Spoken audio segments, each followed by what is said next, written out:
اس پر عبداللہ بن عباس رضی اللہ عنہ نے بھی تائید کی کہ عمر رضی اللہ عنہ نے بھی ایسا ہی فرمایا تھا۔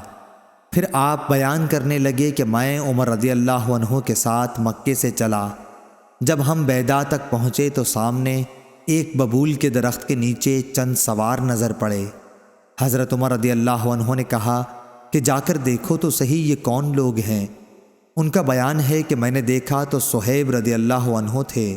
پھر جب اس کی اطلاع دی تو آپ نے فرمایا کہ انہیں بلا لاؤ۔ میں صہیب رضی اللہ عنہ کے پاس دوبارہ آیا اور کہا کہ چلیے امیر المؤمنین بلاتے ہیں۔ چنانچہ وہ خدمت میں حاضر ہوئے۔ خیر یہ قصہ تو ہو چکا۔ پھر جب حضرت عمر رضی اللہ عنہ زخمی کیے گئے تو صہیب رضی اللہ عنہ روتے ہوئے اندر داخل ہوئے۔ وہ کہہ رہے تھے، ہائے میرے بھائی، ہائے میرے صاحب۔ اس پر عمر رضی اللہ عنہ نے فرمایا کہ صہیب تم مجھ پر روتے ہو، تم نہیں جانتے کہ رسول اللہ صلی اللہ علیہ وسلم نے فرمایا تھا کہ میت پر اس کے گھر والوں کے رونے سے عذاب ہوتا ہے۔